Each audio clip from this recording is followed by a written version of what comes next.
If history has taught us anything, it's that empires rise and fall all the time. Here are some of the greatest lost empires that ever existed, including one you've probably never heard of.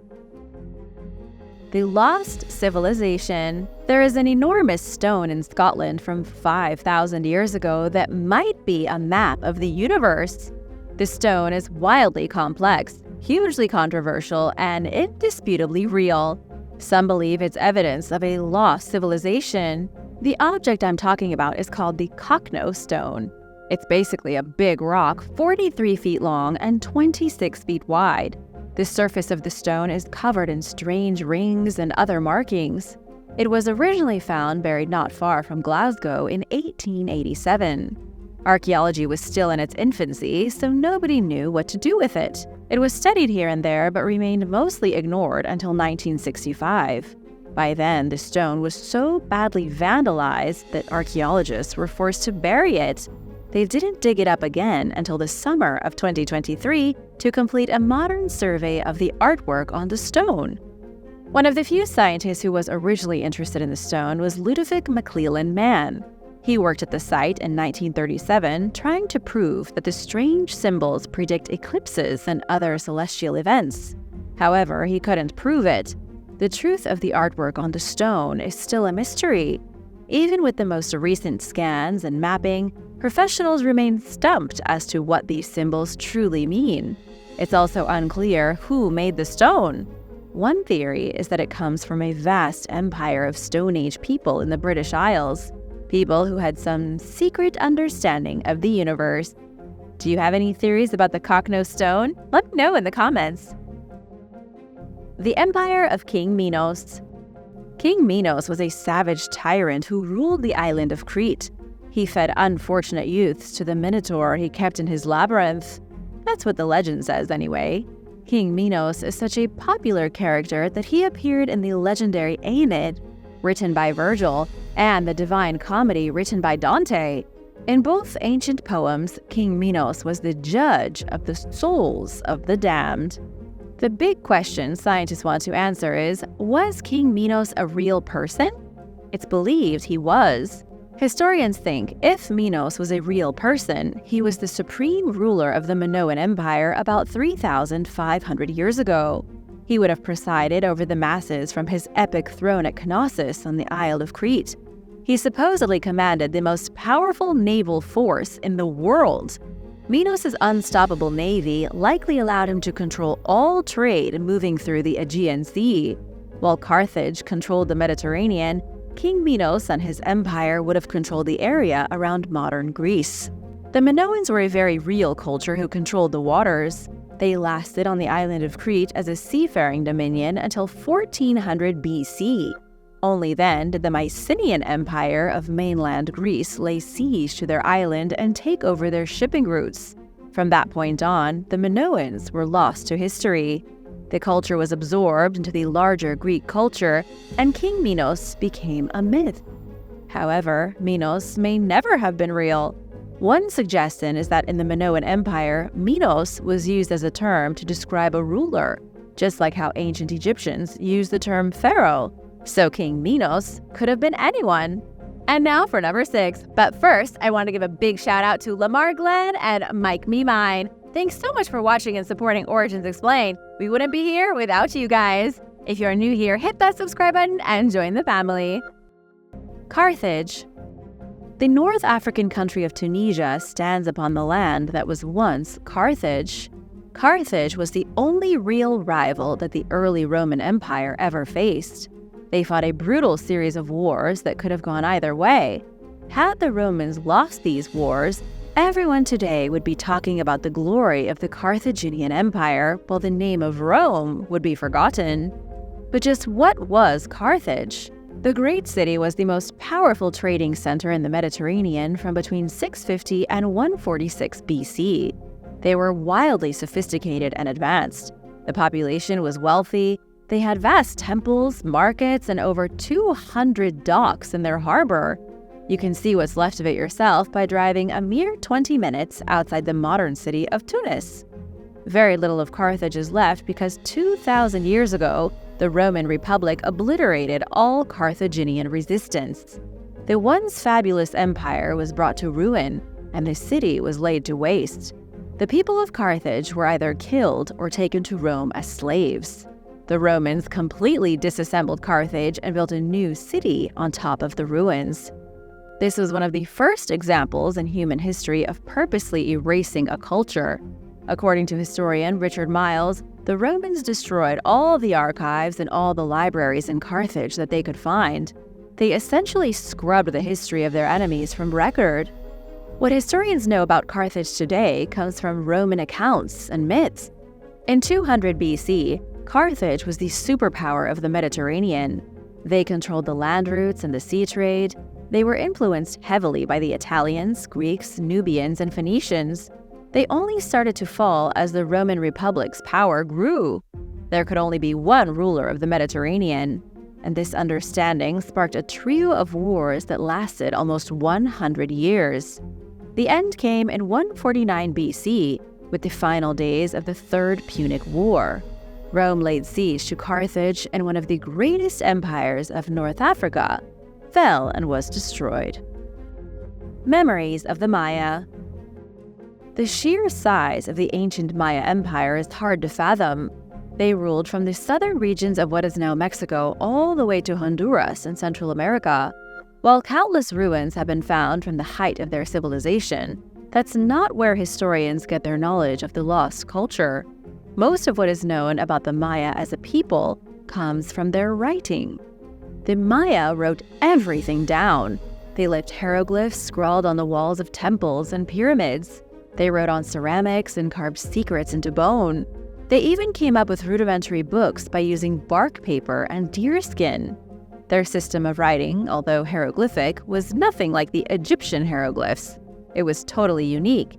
Sadly, all usage of it disappeared when the Spanish arrived in the 16th century. Historians would know a lot more about the Maya today if it weren't for what the Spanish priests did during the subjugation of the Maya people. During the brutal conversion of millions of Mayas to Christianity, the Mayas' larger history was destroyed. Spanish priests like Diego de Landa made a point of burning their books and anything else that contained information on their religion. The Maya had thousands of texts written throughout their long and complex history. Myths, cosmic truths, maybe even information on the origin of humanity. All of this stuff was written down in volumes, and nearly all of it was destroyed. Of the thousands of potential texts produced over their history, only 4 from the Maya Empire survived the Spanish, and nobody truly knows the extent of wisdom that was lost. The fall of the Ottoman Empire. One of the last great empires of the Old World was that of the Ottoman Empire. At its peak 500 years ago, the empire was practically unstoppable. The Ottomans controlled one of the largest militaries on the planet. They were also an economic superpower. Their base was in the undying city of Istanbul, formerly known as Constantinople. Their influence spread from Asia Minor to Africa, the Middle East, and Europe. It all started with Osman I, the leader of the Turkish tribes in Anatolia. The term Ottoman comes from his name. In 1299, the empire was formed and they started to expand their territory. 150 years later, in 1453, Mehmed II the Conqueror seized the city of Constantinople and put an end to the Byzantine Empire. Don't even get me started on the Byzantines, because that's a whole thing on its own. The Ottomans brought 1,000 years of Byzantine rule to a brutal end. Constantinople was changed to Istanbul, and Mehmed II was the supreme sultan of all he saw. At its peak, the Ottoman Empire controlled Egypt, Romania, Turkey, Greece, Palestine, almost all of the North African coast, Syria, Jordan, Romania, and many pieces of Arabia. They truly were a successful empire. They made great advances in medicine, even inventing surgical equipment. If you've ever had a catheter installed, you can thank the Ottomans for that displeasure. They also made strides in poetry, weaving, music, and many other arts. But no empire lasts forever. Things started to unravel in the 1600s. Europe was in a position of strength thanks to the Renaissance. Then the dawn of the Industrial Revolution really shook things up. Plus, trade with India and the Americas was making the Ottoman Empire redundant. The first nail in the coffin was in 1683. The Ottoman Empire was defeated at the Battle of Vienna, marking the beginning of the end. Greece revolted against the Ottomans in 1830 and took back their country. In 1878, Romania, Serbia, and Bulgaria were declared independent. The Balkan Wars of 1912 and 1913 saw the Ottomans lose almost all of their European territories. All while they were being forced out of Europe, the Ottoman Empire was falling behind the times. They didn't have the factories that France, Russia, and Great Britain had when the 20th century rolled around. When World War I broke out, European nations had the means to create fighting machines. The Ottoman Empire lacked industrial might.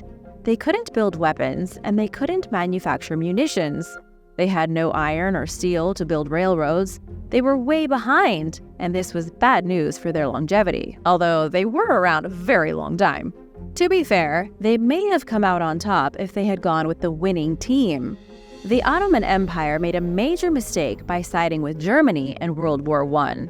They signed a secret treaty with the Germans right before the war broke out. They lost around 500,000 soldiers just trying to defend Istanbul from the Allies. In 1918, the Ottoman Empire signed an armistice and the war was over. Their territories were split among the winners of the war. Their official end was in 1922.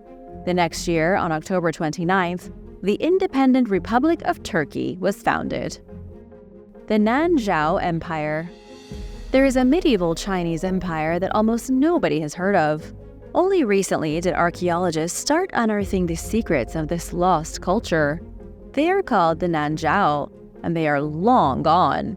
It's believed their empire was created during the 7th century AD. This was a time when independent empires across Asia were growing rapidly. China already had around 600,000 people enrolled in their armies. Nanjiao had about 100,000, along with an elite force of warriors who fought barefoot. During the early Middle Ages in Asia, most armies were roughly 4 times the size of armies in Europe. Asia was not messing around when it came to warfare. The Nanjiao Empire conquered an area about 10 times bigger than England. They took over Myanmar, Laos, Thailand, Vietnam, and the Chinese provinces of Guizhou and Sichuan.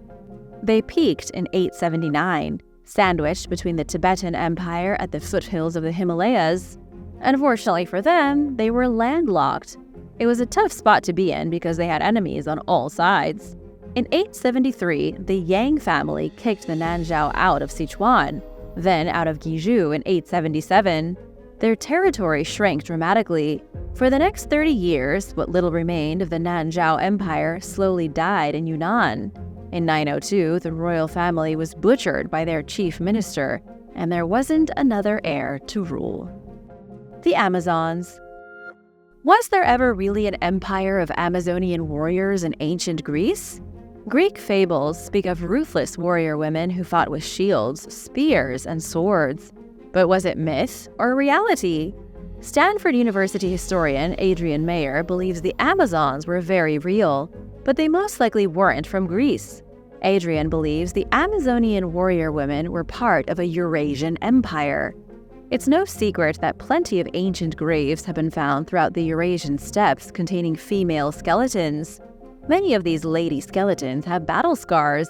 They were buried in trousers, like warriors, and interred with axes and arrows. Adrian says the archaeological evidence proves that warrior women existed beyond any shadow of a doubt. But did they have their own empire? That question is a bit trickier to answer. It's highly unlikely an empire would exist 2,500 years ago that consisted only of women. I mean, how would they procreate? It's not impossible, but there isn't any definitive proof of it. It's more likely that the Amazon warriors belonged to nomadic tribes who supported female fighting. This would have been shocking to the Greeks, who confined their women to an indoor life of domestic chores. This is likely why the Greeks wrote so many epic stories about the Amazons. They couldn't accept that ordinary women fought in battles, so they made up myths about an empire of godlike warriors that were all women. The Empire of Tiwanaku. If you were to ask a stranger on the street which civilization ruled ancient Peru, chances are they would say the Inca. But there were a lot of empires that came before the Inca. For example, the lost Empire of Tiwanaku. The archaeological site of Tiwanaku is located in Bolivia. It's one of the biggest and most mysterious sites in South America, positioned comfortably on the shores of Lake Titicaca.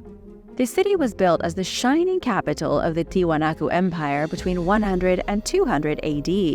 They prospered in the city until the year 1000. That means they were around far longer than the Inca ever were, making them significantly more impressive. The Tiwanaku Empire was also responsible for a lot of advancements that people mistakenly attribute to the Inca. For example, the Tiwanaku built an extensive road network across Peru. It was their architecture that would influence the Inca Empire hundreds of years after they were already gone. The Inca were basically copycats. They did improve the road network, but they certainly weren't the ones who started it. The biggest mystery is that nobody knows what happened to Tiwanaku. Around the year 1000, the city suddenly collapsed. This empire had dominated a vast realm from the highlands of northern Bolivia all the way to the coast of Peru, and then suddenly they vanished like ghosts in a fog. Some think it was drought that ended their empire. Even the Inca didn't know what to think when they found the hollow ruins of Tiwanaku. Thanks for watching! If you had to choose one ancient civilization to belong to, which one would it be? Let me know in the comments below. Remember to subscribe if you haven't already, and I'll see you in the next one. Bye!